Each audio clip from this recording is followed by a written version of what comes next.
What up, Valley? You're listening to the Sam and Dan Show. Hello, Harrisonburg. This is the Sam and Dan Show. Yeah. You're listening to 88.7 on your FM dial, WXJM Harrisonburg. Student radio station of JMU, based out of Harrisonburg, Virginia. Great station, great people, good times, and other great stuff, too. So, you were just listening to Bury Me by Koljanka. And the previous show that was on is Afternoon Delight with our wonderful peers here at the studio. Mm-hmm. Great show. Recommend you listen in if you're into that Absolutely style of music. All right. So, without further ado, we'll be getting into the show. Yeah. And this one's a pretty interesting one this week. So last week we were talking about, the Icelandic folklore, that sort of business. Mm-hmm. Really, really impressive creatures out there. Wild stuff that you can run into if you're ever walking around. Really focused on getting milk. That was really what everyone in Iceland was concerned about, gathering as much milk as possible. Yeah, just really time-saving creatures. Very efficient. So we're going to move hemispheres. Mm. Actually, no, it's the same hemisphere, isn't it? Northern hemisphere. Yes, same hemisphere. We're staying in the same hemisphere. Right. We're going to move laterally, sideways, to the side. Either way, you can go either way, and eventually you'll end up in the area we're going to be talking about. That's true. So we're going to take a little Indiana Jones, little biplane, dotted lines across globe. Globe is spinning, and we are now landing in North America. Heck yeah. Bringing it home, folks. All right, yep. So this is where things really got started on a geological time scale as well as WXJM time scale. Mm-hmm. So North America is where you want to be. And, we got to pay our respects to the people who were here first before old Chris Columbus, showed up. Chris Columbus and the boys. Right. Before all that business, and some other explorers, Ponce de Leon, Juan Cortez, things like that. Before those goofballs showed up, Native Americans is what they were called, and what they are still called today. And they were the indigenous peoples of North America who lived here before settlers arrived on the shores. Or for a while, they were also called Indians, and sometimes they like to be called First Americans. Nowadays, really, a litany of titles, really. Right. All sorts of working titles, and they all pretty much mean the same thing. But they do mean the same thing. Right. Yeah, I guess if they refer to the same people, then they do mean the same thing. Okay, so anyways, just a reminder for our listeners, we do have a telephone in the studio, and we're really excited this week because we have the equipment set up. Yeah. We had the launch codes to get this show really off the ground, and unfortunately, it seems like there was a couple accidents at the studio over the weekend, and the printer ran out of ink, so we couldn't print the instructions on how to get live calls over the air. But the equipment is all there. Yeah. We've got everything wired up. We've taken a soldering gun to this equipment rack back here. And just sort of soldered a microphone, which is also attached to the phone. And really that should work. And allow me to add, Sam and I, we've been walking around all day with these suitcases handcuffed to our arms, which carry, each of us are given an individual code each morning that when we bring into studio, we each have to enter it at the exact same time into the database, which will unlock the integrated phone calls. And that's the way to really keep the studio safe, because we can't let these codes get out. Otherwise, other shows will be able to use them. Right, and we can't be having that. These are Sam and Dan Show exclusive launch codes for the phone system. Absolutely. They're broadcast on a secret frequency that can only be picked up if you have a radio antenna about the size of a small Volkswagen Beetle. And not that that's a clue. No, it's not. So don't even try. Don't get a Beetle. Right. Not worth it. Yeah. But only we can find this frequency, get the codes, and once we enter those in the machine, turn the simultaneous ignition keys across the room so that the same person can't turn both of them at the same time. Enter DNA samples, which we bring.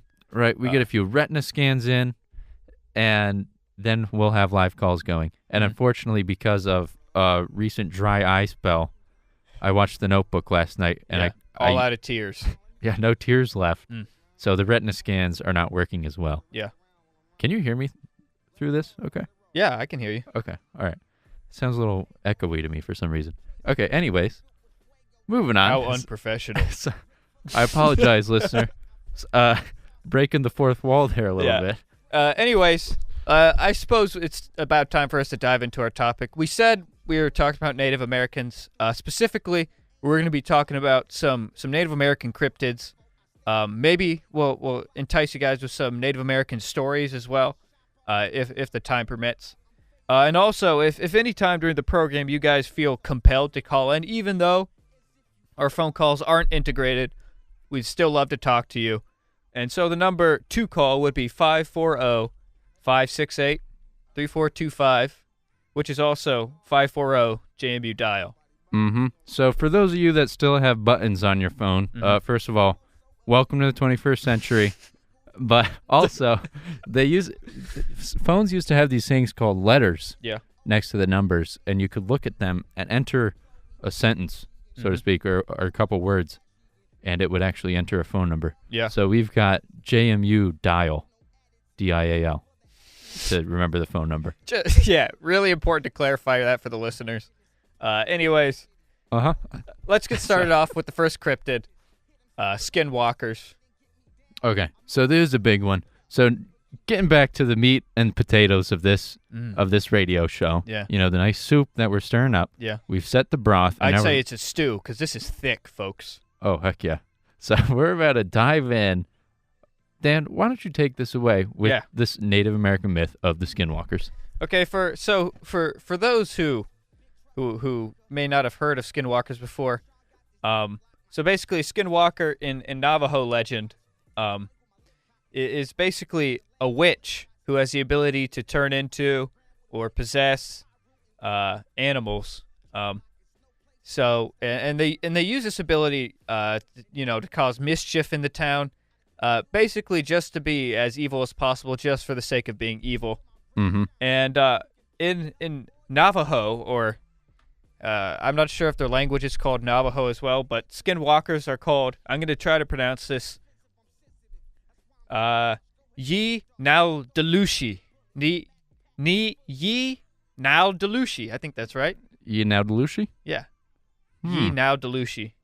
So interesting. You hear a Native American muttering that on the streets. Don't look him in the eyes. Run. Yeah, run away. Get out of there. So, anyways, Ye now Delushi in Navajo, it means he or she goes on all fours, which basically they're a very descriptive people, I guess you could say. So it's like some sort of baby creature is what we're looking at? It could be used to describe a baby as well, but most commonly it's for skinwalkers.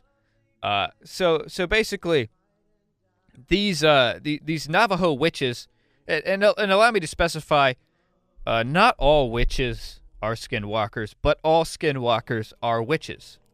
Very much like the rectangle square type of deal. Right. That makes sense to me. Yeah. You can't have one without the other, but you can have one without the other. Mm-hmm. So for these Navajo witches to become skinwalkers, they have to go through a sort of ceremony. The first part of which is to, first you got to be a witch. If you're not a witch, you got no chance. Sorry, kid. You're not being a skinwalker. You can never turn into a duck or really any sort of animal. Dang. Beyond buying turn a into fursuit. A vegetable, though? Yeah. Maybe. So what I'm getting at is if you want to become some sort of other creature, but you don't have the access to be a witch, just buy a motorcycle, hit something really hard, and you'll be a vegetable in no time. I don't recommend that, but that is one route that you could take. Yeah. Don't do it, though. Literal root vegetable. Right, like some sort of spud type. Yeah, or beets. Beets are also a root vegetable. Anyways, ginger, a root. Moving on from this, back to the Navajo witches. So first, you got to be a Navajo witch, and then you got to you got to perform a cultural taboo, and that usually entails the killing of one of your own family members. So really, if you're going the skinwalker route, it's all in. You know, you're Right. There's no going yeah, back. you're really. throwing all your chips into one corner, which of course very greasy, very lonely corner. Not a good corner to be in, Yeah. arguably. And as a witch who's already, most likely, if you're a Navajo witch, you're probably your clothes consists of pine needles that you've hot glue gunned together. Mm-hmm. You brush your teeth by filling your mouth with sand and sort of swishing it around. You're probably pretty gnarly to begin with, so you can't get much lower. So I imagine switching over from a witch to a skinwalker would be preferable for some of them. And obviously it is, because very clearly some do become skinwalkers. And so anyways, once you're done with this taboo, you sort of you go to a meeting with other skinwalkers. Now, they don't specify how you're supposed to meet the other skinwalkers. I imagine there's some sort of, online chat, or perhaps Right. like a farmer's meet type of deal, except Skinwalkers.com. yeah, or Skinwalker singles. yeah. And, you hook up with them, you get in a big group, and you pick an animal pelt that you want to turn into, and you lay that pelt down in the group. And the pelt still has to have the head on it, Uh-huh. and you stare at the head for a really long time. It doesn't specify how long the time has to be. So you stare at this head. Interesting. Yeah, and eventually the skin sort of crawls up you. Oh. Yeah, and it pops onto you, and boom, you're an animal. Oh, man. Yeah. So, but only if you're with a group of other skinwalkers and the animal skin crawls onto you, does everyone get to turn into the animal after that, or is it only you? I think it's only you. Yeah, I think you just need other skinwalkers to really hype you up, and it's good to have a crew. It's good to have a crew. Right. Get the ball rolling, Yeah. really. Especially if you're a skinwalker and you've been, alone for so long, in the woods eating, again, pine cones, or dirt, or Acorns. I some know sort Native of- Americans used to make acorn bread, yeah, which or a I've corn. never tried. They ate a lot of corn and beans and squash. Remember, that's the 3 something. The Three Sisters? Yeah, that's it. Yeah, those are pretty quality. Mm-hmm. Absolutely. Big fan of the Native American diet, honestly. Mm-hmm. Very, very clean, minus the corn. Right. And the pine cones. Yeah, Probably. the pine cones are probably good. Probably really fibrous.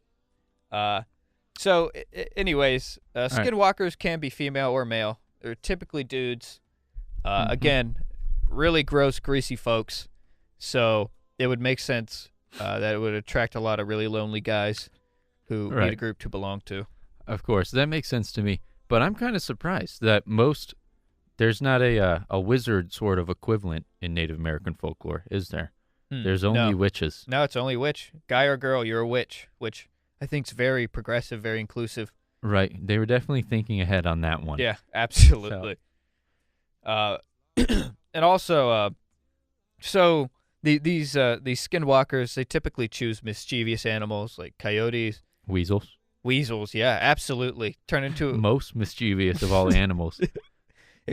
known for nothing but mischievous or Mischief. mischief. Being mischievous. Yeah. Right. Okay, so we're gonna get back into this in a quick second. We got an ad we're gonna play, or not an ad, PSA. Oh, yeah. Public service announcement for the people Mhm. coming right up. We'll be back in a hot 3, second. 2, 1. Captures rainwater, which can then be used to water plants. Rain barrels can help you save water and money, whether you're under water restrictions or not. Rain barrels are large containers covered with a screen to keep out leaves, insects, and other contaminants, and fitted with a spigot. By channeling the water that falls off the roof, you can water your plants for free on any day you choose. This public service announcement is brought to you by Gardening in a Minute. For more information about water conservation, visit gardeninginaminute.com or contact your University of Florida IFAS County Extension Office. All right, we're back, folks, and we're talking Native American cryptids. Of course, you're listening to the Sam and Dan Show every Wednesday, 6 to 7 at 88.7 WXJM. Mm-hmm. Harrisonburg. Yeah, Harrisonburg. Don't forget it. Write this down. If you want to. Okay, so getting back to the legend of skinwalkers. Mhm. So we were talking about how, skinwalkers can transform into mischievous animals, and just various animal transformations. And that kind of reminds me, does that mean the Animorphs are skinwalkers?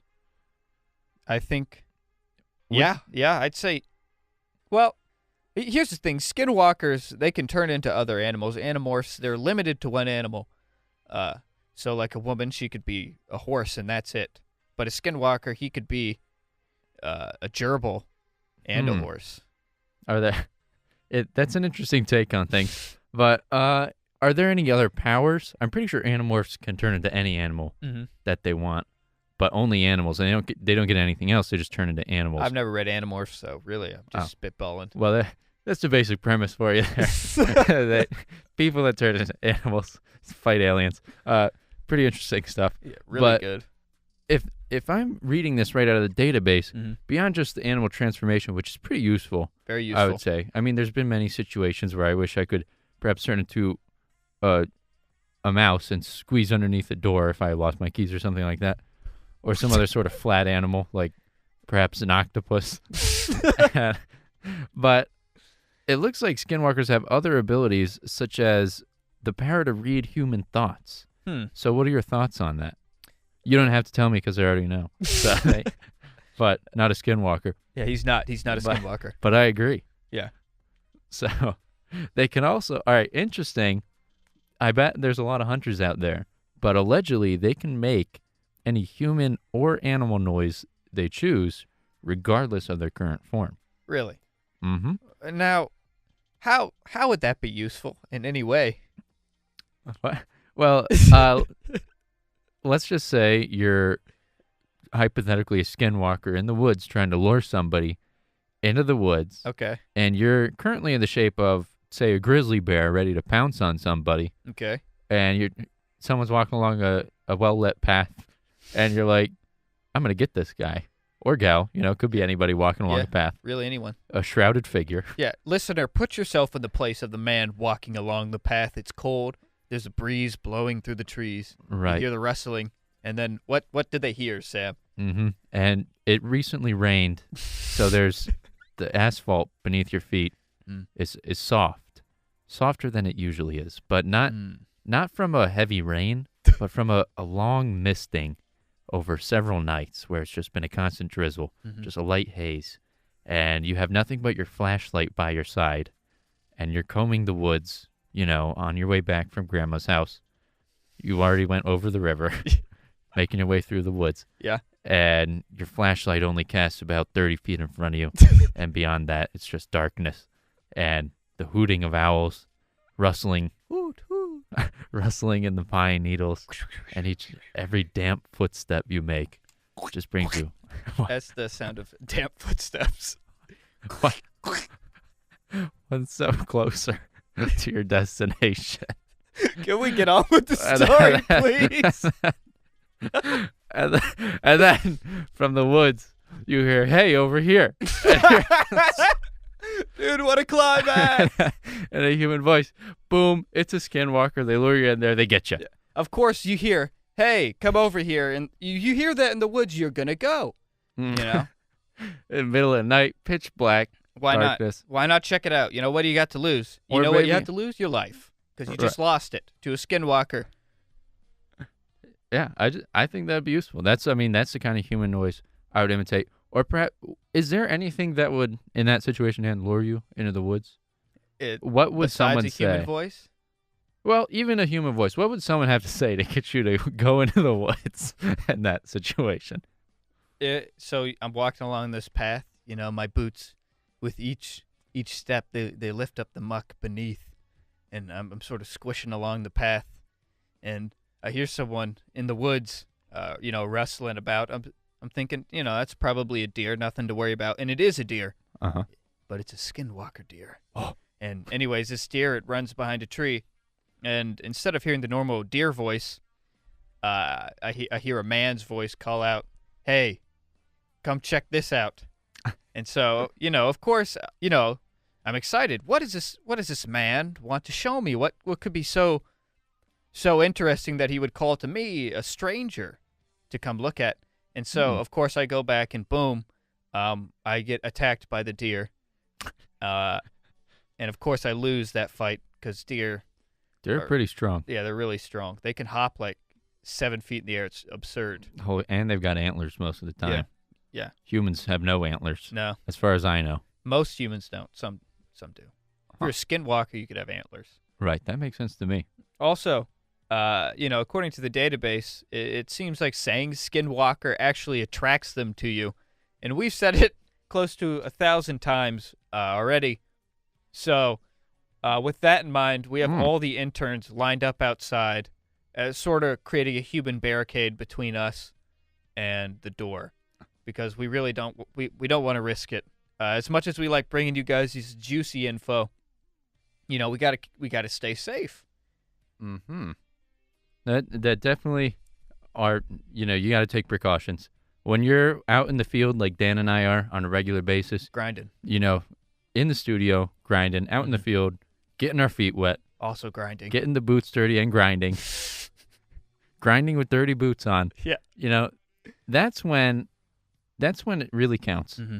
Protecting yourself Absolutely. back home when you get all that valuable research back. Because, when you're cooking the omelet, you don't really care about the eggs anymore. Yeah. But in this case, we are the eggs. And so you do care about them. Right. So we're caring about the eggs a lot. Yeah. We are fragile, precious eggs right now. Yeah. So we got to stay safe.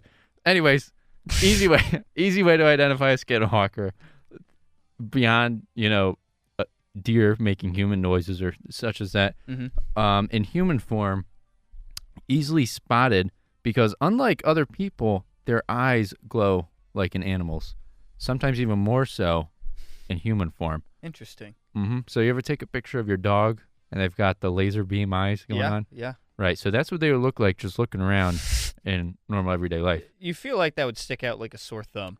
Right. Well, it does. Yeah. So I haven't run into any personally. I've read tales of skinwalker stuff, and I do, they're out there. I know they're definitely out there because Native Americans, they were the originals. They were here for like at least 2 or 3 years before we got here.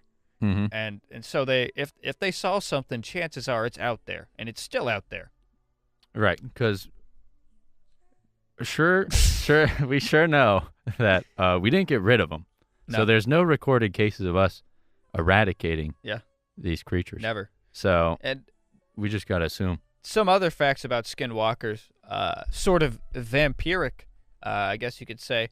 They can't enter houses unless they're invited, which is interesting. That's another stipulation they have. And also, if you a skinwalker has to protect its name, because if you say its full name to it 3 times, then it loses its powers. Whoa. Very interesting. So if you ever meet someone and, he or she is very reluctant to give up their name, and they have these piercing bright eyes, and when you invite them over, they just sort of stand outside the window and stare in. Or they turn into dogs sometimes. Right. If they're shape-shifting into animals. Probably a skinwalker. Likely. Yeah, or an animorph. Really tough to say. Animorphs are friendly. Yeah. As far as I can tell. Mm-hmm. And I think as bad as skinwalkers can be, are there any recorded facts of friendly or helpful skinwalkers? It doesn't look like it. Yeah, not according to the database. All the interactions we've had with, or people have had with skinwalkers have been pretty bad. They break into houses, they attack people. Usually they don't end up killing anybody, but they'll certainly rough a fella up if he's walking through the woods. They'll give some scratches. They break into houses sometimes and they just steal stuff. Because again, remember, these are people, I guess, who have the ability to turn into animals, and they use that ability, to rough up some fellow that they don't like, or, just to go into a house and just cause some ruckus. Mm-hmm. Just rifle through some stuff. Mm-hmm. Throw some cans on the ground, clear off the countertops, Yeah. Typical goon stuff. Absolutely. So, all right. Well, interesting. Because I was just thinking, I don't know, I think there's stories of, shamans and medicine people who can turn into other, like, animals and be helpful. Like dolphins, for example. Mm-hmm. But, I don't know. There are definitely medicine men who have the ability. And again, all skinwalkers are witches, but not all witches are skinwalkers. There are definitely good witches out there, especially Navajo. They had a lot of medicine type witches, or just witches who just did cool spells, like shoot fireworks out of their fingers That's a cool one. or dye your hair without any dye or anything. They could do stuff like that. Oh, it's pretty good too. Talk Very to animals. Yeah. Grow crops really easily. Mm-hmm. Those are some good, powerful, helpful magic spells that you could have. Eat the most corn in the village. That's a magic ability. It really Highly is sought after. You know. Yeah. Yes. I would agree with that. Okay. So I think with that we're gonna move on from skinwalkers, unless Sam, you have something else to say about them. No, I don't really have a lot to say. I think we've pretty much scraped them. Oh, looks like Well, we're getting a call. Looks like someone has folks. something to say, folks. We got a call coming in. Sam's gonna take that right now. Hello, thanks for calling WXJM. Yeah. So we should have integrated folk calls by next week. We've got number one fan calling in right now. Oh, number one fan. Hey, what do you have for us, number one fan? He's a regular caller, folks. If you don't usually listen to the show, we usually get a call in from number one fan. Really knowledgeable. He really knows his stuff. Really about any sort of cryptid. He's very knowledgeable about Sasquatch, Nessie, and I assume skinwalkers as well. So I'm sure whatever he has to add is going to be really enlightening. Thank you. And here it comes. All right, thanks for calling in. So tell us, Sam, what did number one fan have to say? All right, number one fan. First of all, thanks for calling. You Yeah. know, we appreciate you. Mhm. We need a number one fan, even if there's several hundred of them. But thanks for calling in. So he wanted to tell us, as a local skinwalker expert, Mhm. resident in-house skinwalker PhD, Oh, okay. he actually told us burning sage will protect your house from skinwalkers. And not only that, it'll give your rooms a nice earthy atmosphere and smell nice to your guests. That's, not only is fending off skinwalkers important, but so is maintaining an earthy atmosphere in your room. So many times people come in my room and they demand earthy smells because, my room's not earthy. It's manly. Right. It's filled with the stench of a man who's grinding, working hard. Grinding in the studio. Yeah, I don't have any sage. I don't have time for good smells. Right. Well, then good news for you, because number one fan also let us know that although in Folklore it says you can kill a skinwalker by shooting them with a bullet covered in white ash, Interesting. he told us from his many travels that vanilla protein powder works just as well. Yeah, I bet makes perfect sense. I can't see much of a difference. I'm sure that ash and vanilla protein powder are almost completely identical in makeup. Well, if you look at them, they're both fairly light colored, and they're kind of definitely powdery. powdery. They're definitely powdery. So I don't really know what the difference could be besides flavor, I suppose. Yeah. Well, Bye. yeah, probably similar in flavor as well. It's been a while since I've eaten white ash, so I wouldn't know. Okay. So the time is now It's about 6:30. almost What's close enough. Close enough to 6:30. And that means that it's time for promos. Boom. All right, so for the month of April, is it already? What's It is today's April. date? Oh, wow, it's already the 18th of April. Yeah, Okay, keep up, well, dude. 18th of April, believe this Wednesday, we got Space Koi with Jay and Stephen LaFair at Lon Lon Ranch at 9:30 p.m. So that's a pretty exciting lineup for a Wednesday evening show. 4/19, this Thursday, we've got Momentia, The Dead Bedrooms, and one more group at Crayola at 9:30 p.m. And 4/21, this Saturday, we got Well Wisher, Fove, Cousin, Slow Clover at Easy Greasy, 9 p.m. Dan, do you want to get the rest of these here? Oh, wait. There's one here on 4/19 Golden Pony. Read that one. All right. 4/19 Golden Pony. Of course, that's tomorrow. We got DJ Deer Rock. We got he's going to be playing at an event called Tropic California. Mm-hmm. And if you're going to that, you got to be adorned in your most tropical attire. I'm talking Tommy Bahama. I'm talking short shorts. I'm talking flip-flops. And that's a Golden Pony tomorrow night. What else we got? We got Just Us Prophet, True Body, and Downhall playing at Crayola. That's next Wednesday at 9:30. Next Thursday, we got Cunnabeat, SB the Moor, Wrong Boy, and Graying Sky playing at Buckingham Green. That's at 10. Kind of a late one, but I'm sure it'll be a good time. And Saturday after this coming one, 4/28, we got Woodgrove Horse Culture, Post 65, and Slow Clover playing at Lon Lon Ranch at 10. So, and the final one we got, 4/29. We're looking way ahead for you guys. That's the last Sunday of April. Holy cow. Yeah, we got Blushface Bees, Receipt, and Lilac Sun at Crayola at 10 p.m. So if any of those shows sound good to you, those are cool to do. available. Yeah. That is seriously an amazing lineup. A huge amount of promos. Looks like we're having some technical difficulties in the studio. Sorry about that, Dan. But we will be continuing the show. Rain, sleet, shine, internet, no internet. We don't need it. We don't even use the internet because we're connected to a private server. Right. It's all in the mainframe back here in the studio. Mm-hmm. So I'm going to be talking a little bit about next. We got the Wendigo. Wendigo, yeah. Mm-hmm. Very Not to be interesting creature. confused with the Winnebago, which is a mobile home camper. But we're talking Wendigo. Almost as dangerous. Not nearly as cool.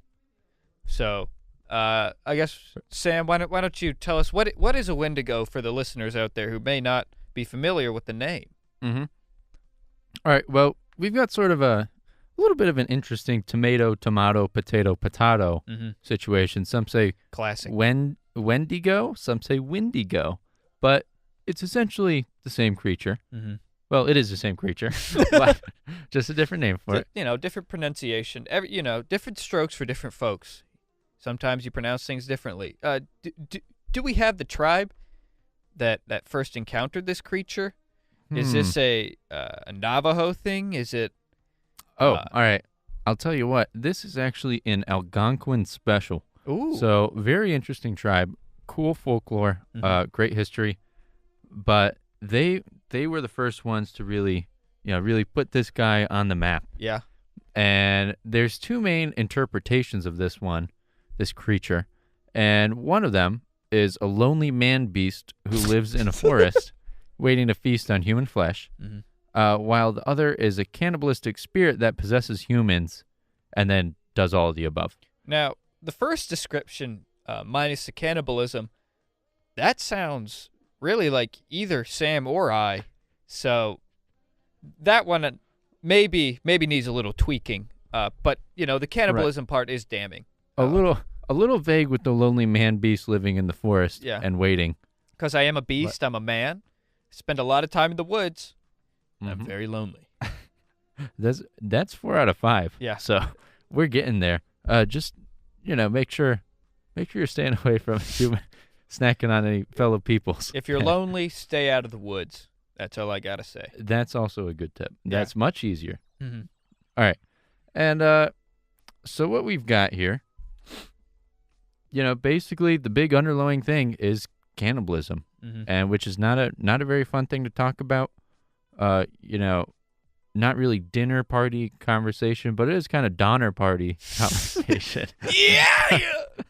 So Wish we had a soundboard in here. the way we are our own soundboard. All right. Nice. Okay. It's a cold climate creature spotted in Canada, the most foul of cold climates. Ugh.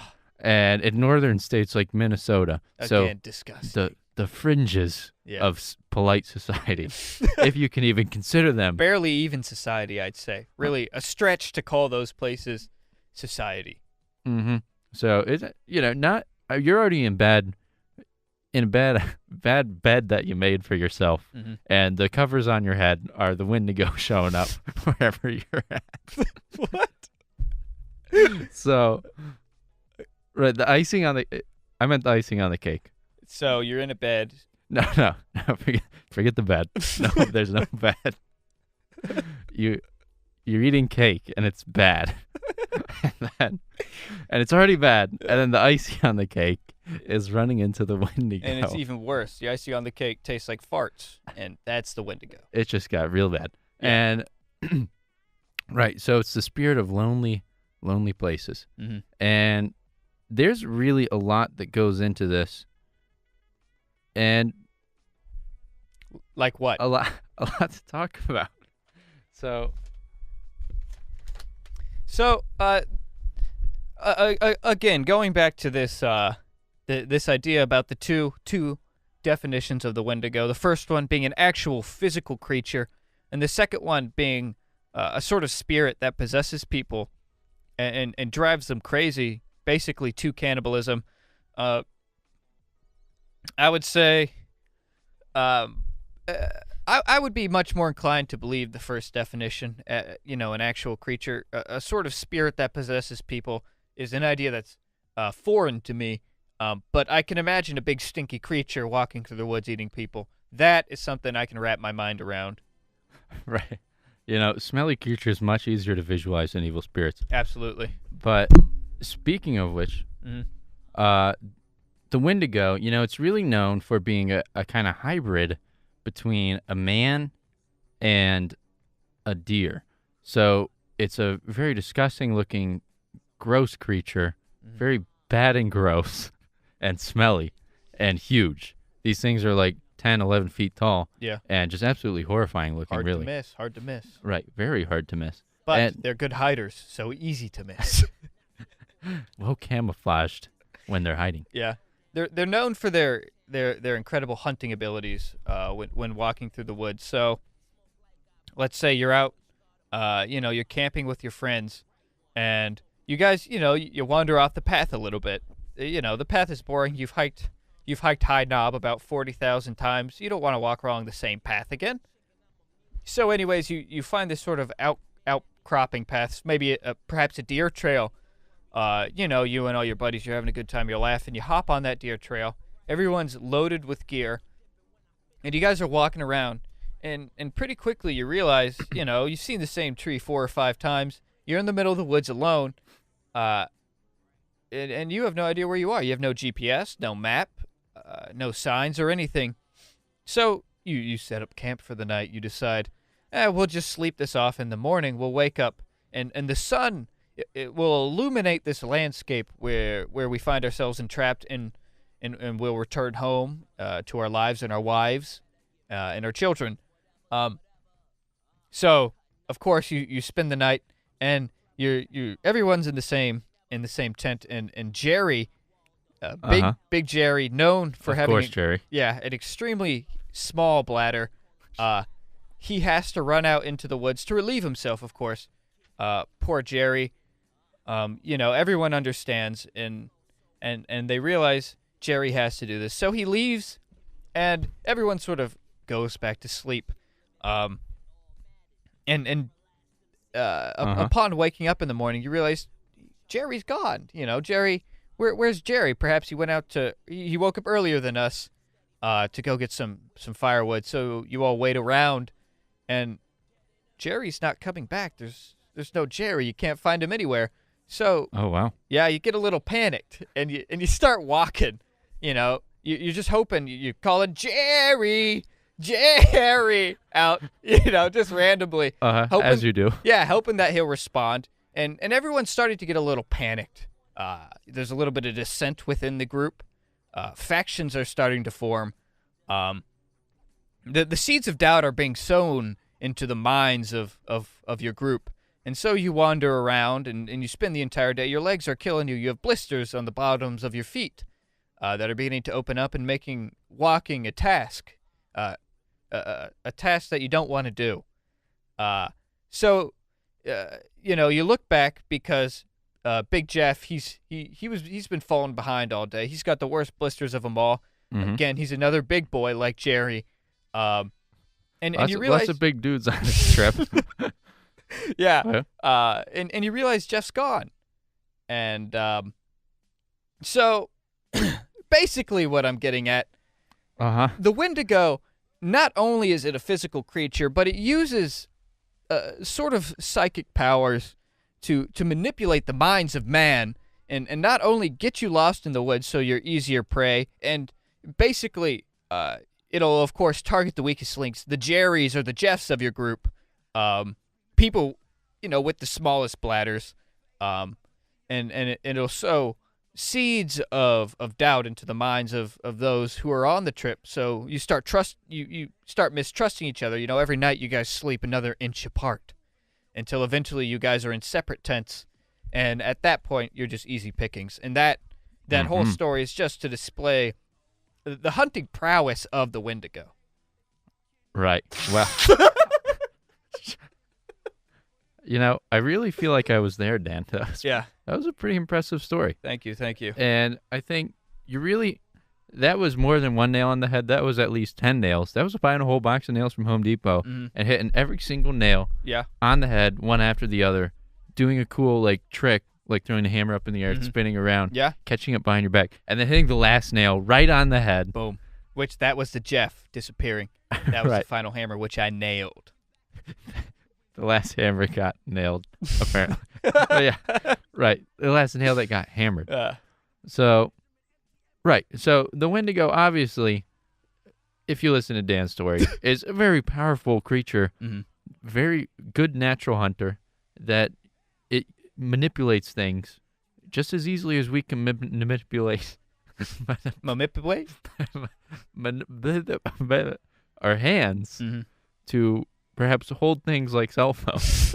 So, and if you allow me, to sort of explore the idea of the spiritual Wendigo, something that possesses a victim and drives them mad to cannibalism, that would be very similar to the story I told, except your Jerrys or your Jeffs of the group, they would be, they'd become disillusioned with the leadership, believing that they'd never escape. And so, 3 hours in, you got your Jerrys and your Jeffs resorting to cannibalism, attacking you guys. Of course, they are the weakest link, so they're easily defeated.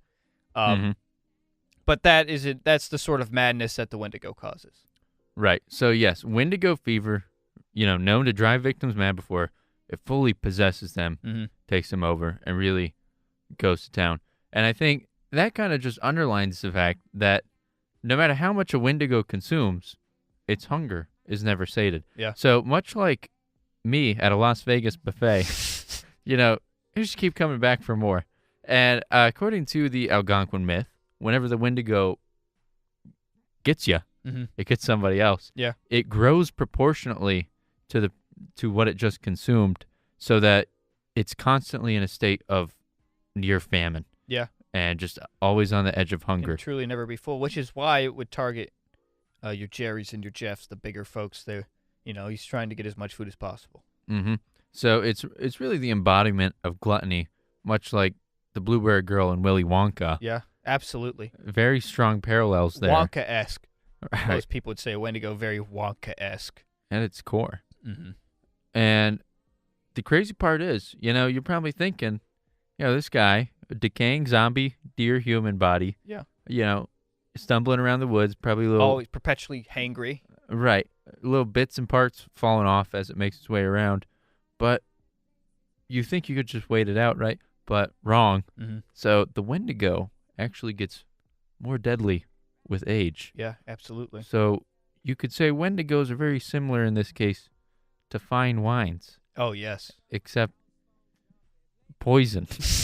a fine poison only gets deadlier with age. Yeah. You ever think about that, Dan? If you have medication, say you had a poison and it expired. Oh, that's a shame. Does it become more dangerous or less dangerous? I gotta say it depends on the poison. So we're talking liquid plant poison. Well, I would say at that point, a poison, it's got to get to a point where it no longer functions, and it switches from, something that can be potentially deadly to something that just tastes bad. Much like wine, for a while it's delicious. If you leave it out for all eternity, though, it'll eventually just turn into a mushy, disgusting mess. Right back in a grape juice, right? Yeah, or a grape. Eventually, if you leave it out enough, it'll turn back into a grape.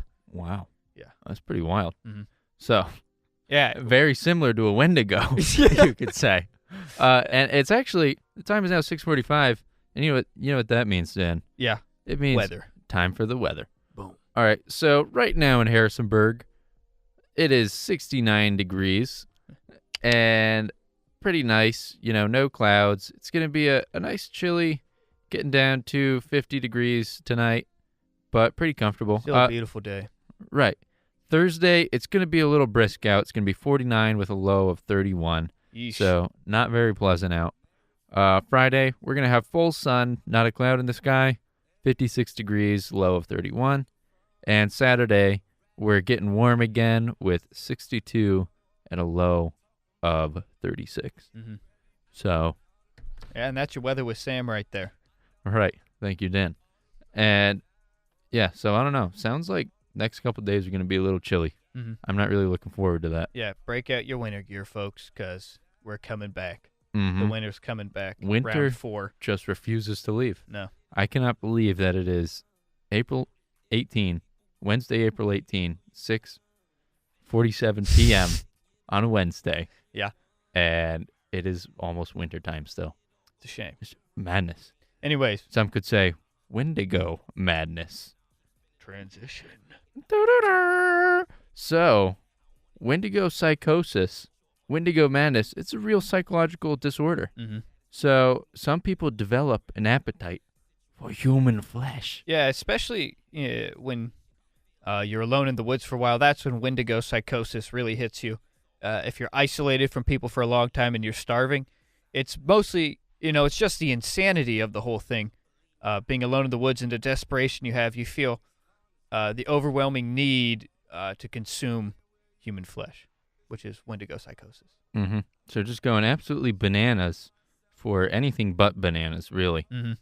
And going off that, there was once a Cree man who claimed to have been temporarily possessed by a Wendigo. Mm-hmm. So there's just your average Joe, minding his own business, didn't commit any of the crimes that will turn you into Wendigo on your own, such as cannibalism or being greedy, but the two big ones. Yeah.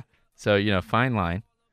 But claimed to be possessed by one back in 1878. Dan, do you want to tell us a little bit about that incident? Yeah, so going off the idea of Native Americans being a very descriptive people, I have to include the Cree man who claimed to have been possessed. His name was Swift Runner. Mm-hmm. So you can marathon imagine. Guy. Yeah, this man, he's very fit. He's in the best shape of his life. He spends a lot of time in the mountains training. So I guess with that comes loneliness and the desire to be the swiftest of runners, especially when your name's Swift Runner. You better be the swiftest boy anyone's ever seen. So along with that desire comes the greed for greatness. And anyways, this man back in 1878, he was overcome with that greed, and he ended up consuming his whole family. Oh, wow. It was a little grisly looking. Yeah, it turns grisly really fast. And basically, when he was caught, although I should say he turned himself in, but when he did, he blamed the Wendigo, and of course, not a good defense. Not back then, not now either. Not very bulletproof in court. Yeah. When you got, five family accidents on your hands in the middle of the woods. So they hung him high, of course. They hung him. Right. And that's just really what you got to do. Mm-hmm. I mean, someone claims to be possessed by Wendigo. Obviously, they got something going on to make themselves susceptible to that sort of. They're greedy. That's what you got, Right. Someone's talking about Wendigos all the time. Keep your eye on your wallet. Make sure they're not digging around, or if you go out to eat with them, make sure that, they tip and they pay their bill and they don't try to stick you with it, try to run out.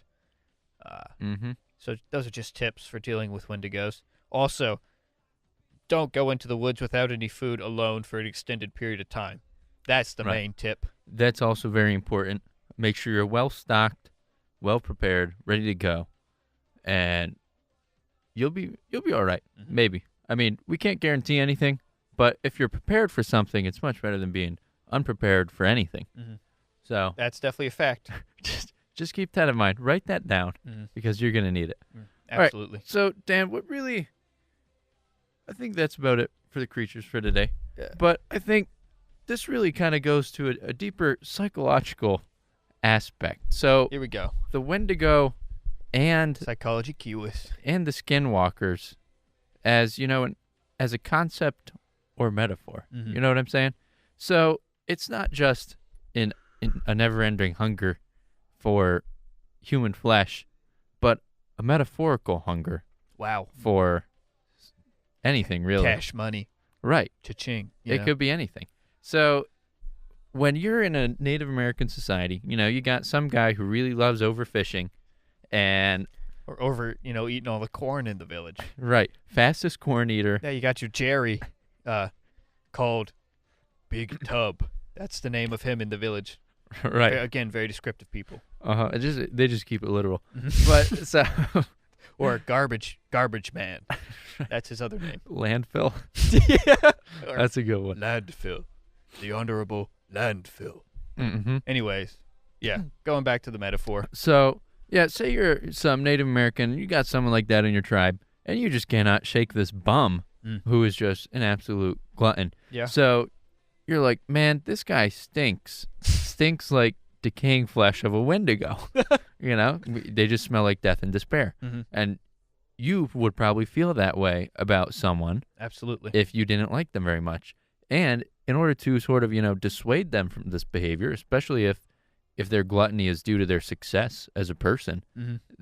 but like an insatiable amount of success, then you would probably make up some kind of story to scare them away from this path of greed Yeah. and darkness. And what a good story it is, because no one wants to go out and just eat a bunch of people.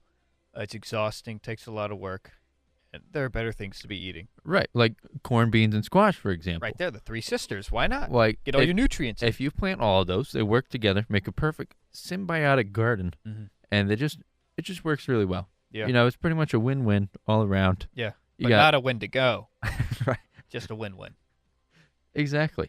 So I think that's really the big key to, understanding these creatures and what they represent. Yeah. Not just because of their physical presence of skinwalkers and wendigos, but, just don't trust your neighbors is kind of what the Native Americans are telling us. Absolutely. And if you crack open a history book, Yeah. not one of these recent ones that have been redacted a little bit, Mhm. but, one of those old school history books, they'll tell you if you're a Native American who's wary of your neighbors, that's usually a good look. It's a good call because, back in the day, I'm not going to point any fingers, but there was a group of people who may have come to the Americas and established themselves sort of as the Native American neighbors and may or may not have almost wiped out all the people and kicked them out of their own lands and taken it over. So, it makes sense for them to be wary. Mm-hmm. And I think it's interesting that they have these sort of creatures that they're worried about when really what they should be worried about is, growing the three sisters and keeping their city safe from these nondescript people who took their lands. Mm-hmm. I would agree with that. I thought you were going to say what they should really be worried about instead of the monsters is their fellow man. Wow. Now that's better. I switched mine to that. Okay. That's gooder. Right. But planting corn, beans, and squash is pretty fun, too. I would much rather be concerned with that. Yeah. But I don't know. It's just how it works out. Mm. And if The Walking Dead, very, very famous zombie TV show, Yeah. which you could say was inspired by the Wendigo Yeah. a little bit, it's just kind of the same message getting hammered into your head over and over. Like, sure, there's zombies out there. There's bad stuff in the world. But really, you just got to be watching your back from the guy next to you. Because what if he turns out to be a zombie? Yeah. And sinks his fangs into your neck in a vampire-like fashion, but he's a zombie. He's just, not sucking your blood. Yeah. Just eating you. Just biting you. Just biting you good. Just a classic zombie bite. That's what they're telling us here with these stories. Yeah. Yeah. And with the conclusion of the Wendigo, there's one more creature. I don't know if we're going to actually have time to fit this in because we only got 5 minutes left. But I'm going to quickly throw it out there. It's called the Thunderbird. Uh-huh. So the Thunderbird is basically, it was first reported again by the Navajo they really liked they saw a lot of things out in the woods, and the thunderbird was one of them.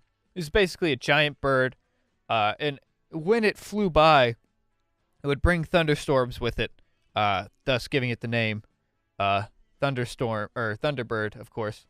And this bird was said to be anywhere from 50 foot to 100 foot in wingspan, so absolutely enormous. And Wow. it would there are no documented cases of it attacking people, but buffalo and deer and such were Easy prey. snatched up like no one's business. It was very easy for them. And of course there's not too much documentation on this thing. Mm-hmm. I can Pretty say elusive creature. with a fair bit of confidence. Nowadays we know how the weather sort of works, and in all of my classes concerning that, I haven't heard much about giant birds with the ability to cause thunder and rain, but it is still a possibility. Mm-hmm. I think something we should consider here is the chance that perhaps the Thunderbird was a mistaken Da Vinci glider, where very large, of the time traveling sort. Mm-hmm. So, I'm just saying, if I was born 200 years ago and I saw maybe like a modern jet aircraft, I would probably mistake it as a big bird making thunder. Yeah. So Yeah. if we've got some sort of like flying machines that could accidentally have gone so fast that they went back in time to Native American times and crashed into buffalo. Which we do. We do have those machines thanks to the aliens. Yep. Then I think that'd be an easy mistake to make, Mhm. is assuming that it's a bird. But it could have been a bird. Yeah. Again, it could have been a bird. Could have been a pterodactyl, perhaps. That was never taken out. Perhaps it was asleep when all the dinosaurs were getting wiped out. Sort of slept through it, woke up, and said, "Hey, where's all my boys? I guess I'll just go out and control the weather for a while." And that's what it's doing to this day. Well, I think from a scientific standpoint, That was pretty scientific. I think that's possible. Yeah. If a pterodactyl was just really sleepy and was taking a nap Mhm. for a couple hundred years, right? Yeah, a couple. Yeah. More than 10 years. Yeah, In a somewhere, cave. Yeah, And definitely more than 10. was sleeping and then awoken, was Mhm. awoken by perhaps fracking, digging for oil, and was released. And wait, fracking didn't happen at the same time. No. All right, rewind.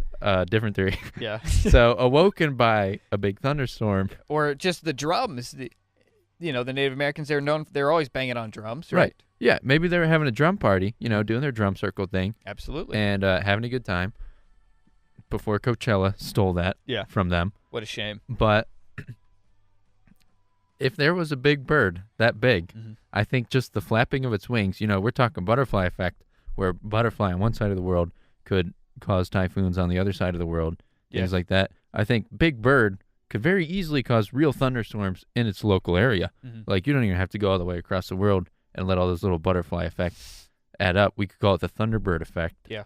Where, given, Archimedes said, give me a liver big enough and I'll move the world. Yeah. And he was right. But if I you love give me a bird big enough, Mhm. it'll make thunderstorms around it. Wow. That was powerful. And with that, folks, it's about that time that we have to sign off. This is a Sam and Dan show. Thanks for listening. Thanks for tuning in, everybody. Remember, you're listening to 88.7 FM Harrisonburg, WXJM. Peace out and have a good evening.